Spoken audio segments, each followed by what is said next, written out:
Steelers need to improve at DB this offseason if they're going to do better in 2024. The Steelers organization knows that. Fans know that at both safety and cornerback. So in this episode of Steelers Coach Down Under, we're talking about 5 DBs to watch at the Reese's Senior Bowl coming up in early Feb and why these guys actually fit who the Steelers might be looking to bring in through the draft to help them in 2024 and beyond. Right. Now, cracking into it, the Reese's Senior Bowl, as I've shared on the screen right now for you, has a stack of DBs invited. A stack of DBs. You're going to hear a lot about them between now and then on a lot of different channels. But I've picked my 5 guys that stand out to me, both at safety and cornerback, that the Steelers might be interested in, that are relevant to what the Steelers are trying to do. So this is a massive stack. No one can possibly read that on their screen. That is minuscule. You would have to have the best eyesight in the world. So we're going to make that bigger for everyone as I go down the list. That must be very helpful. You want to have that. You want to have that visually.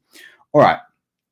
So the first guy I've got on my list is ranked number 4, or the row number 4 that you see on the screen in front of you, and that is Quinyon Mitchell, who is a cornerback. It's got listed DB here, but he's a cornerback out of Ohio State.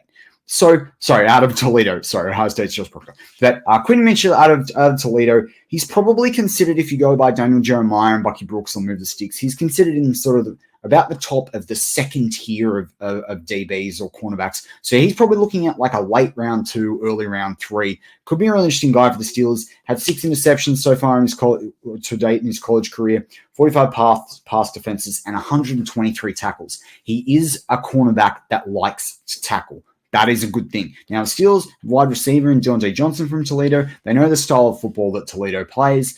He does play against pretty decent competition in college football. So Quinyon Mitchell could be a really interesting prospect for the Steelers, particularly as it won't require a round one pick on him unless he tests out of the world. I see him as a late day round 2 pick, maybe an early round 3 pick. That's probably about where he sits. Again, depending on where there's a run at cornerback on the board. All right. Now, there's plenty of guys here that did interest me, but I wanted to keep it to 5 guys for you. So the next 2 guys are Cameron Kitchens. So Cameron Kitchens out of Miami. Now, he's more of a safety, a bit of a bigger guy. It's about 5'11", 205, 210 pounds. From the weight that I was able to pull up. 1 college interception on his career. 11 interceptions on his career so far, 162 tackles, 15 pass defense, and 2 forced fumbles. So he is a guy that is a production machine. Now, right now, if you look at a lot of mock drafts, a lot of rankings, this is a guy that's probably going between pick 20, where the Steelers are picking, and pick 32. But he might be a bit like what happened with Joey Porter last year, where some teams have the first round grade on him, but he slips into the second. Again, it's that safety position, so it's hard.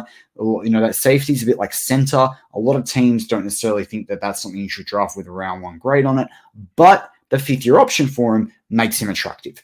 So that's kind of an interesting sort of situation when you think about a guy like Cameron Kitchens.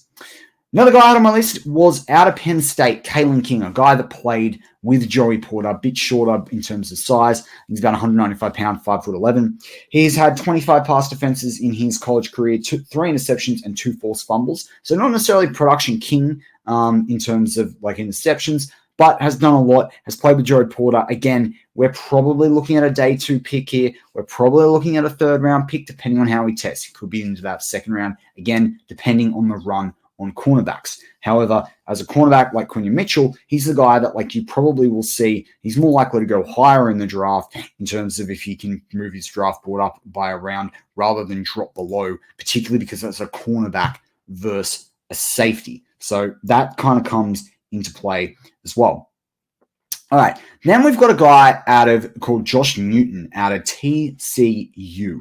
Now, he's a guy that's come on my board recently. If you go through on Pro Football Network's mock draft simulator, he's ranked number 75 right now. I know because I end up picking him at about 84 each time, or earlier if there's a run on quarterbacks. But I like him. A bit more of a bit better tackler there. 7 interceptions for his college career, 36 pass defenses. 36 pass defenses. So not quite Quinyon Mitchell, but certainly more than Kalen King. 36 pass defenses, 152 tackles, guy that's happy to make those hits. I quite like him. I've seen him play as well when the Texas Longhorns, who I support, play TCU. TCU had a good year, not this previous college football season, but the year before, as we know, making the playoff there and getting absolutely slaughtered. But before that, they'd had a really good season. So he's someone that's definitely used to playing top competition. And I think he's a guy that you're really looking at in the back end of the third, maybe even early fourth. Again, really hard to know in terms of how people test, how they play at the Senior Bowl, how they test at the Combine, what those interviews are like, what those grades are like, what the pro days are like. But he is one to keep an eye out because I think he will make a mark on the Senior Bowl, and that will rocket him in, maybe even rocket him up a whole entire round. So that's kind of cool from that perspective when you think about what he might be able to do. Now, there's one guy that's not on this list. Not on this list. And I don't think he's been invited yet. So it's weird. He comes up as a linebacker, right? He's not been invited as a DB. James Williams out of Miami. Now, James Williams out of Miami is a 6'5", 225, or definitely 220 plus, depending on what weighting you go on. But I've seen him as recorded up to 225, 226 pound bloke, right? Big guy. Now, he is someone that's interesting because I think for the Steelers, you can play him at strong safety in the AFC, and particularly in the AFC North when you look at the tight ends. But the big thing to work out whether he'll be a linebacker or safety is probably his 40-yard time and whether he does cone drills. And I think you'll see him at the Combine do some cornerback or DB drills, and you'll see him do some of the linebacker stuff. But this is a guy with 3 forced fumbles, 13 pass defenses, 4 interceptions, and 162 college tackles. Now, all my stats come in according to Pro Football Reference. As we go through the draft, I will look at Pro Football Focus because they do a lot of college stats as well, particularly on when you look at the O-line and D-line. There's stats that Sports Reference from Pro Football Reference don't do. Sports Reference covers college football if you go on that website. But James Williams is someone that I'm really interested in. You could see him right now at the back end of the fourth to the early second, depending if people love the athleticism at 6'4", 6'5", that weight, the speed, the versatility. A bit similar to Demarin Overshawn from last draft or the draft before.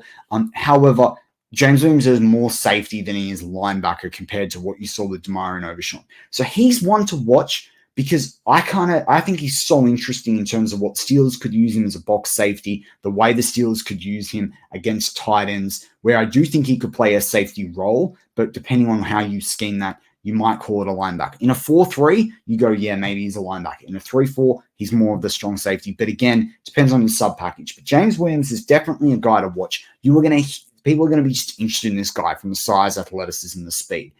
And as I say, I'm really interested to see for the Steelers because, again, the hype that you saw with some of the teams out of Isaiah Simmons when he was drafted by the Cardinals, he plays for the Giants now.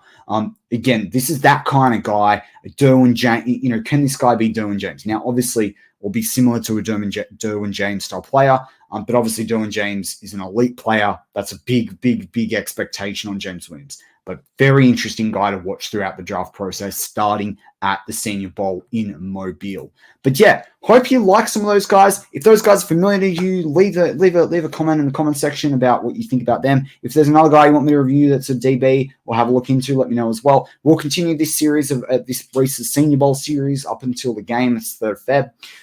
And we'll look at probably next at the wide receivers. So we'll try and stagger between alternate between offense and defense. But yeah, let me know what you thought of these guys. Definitely 5 names that are super interesting to me.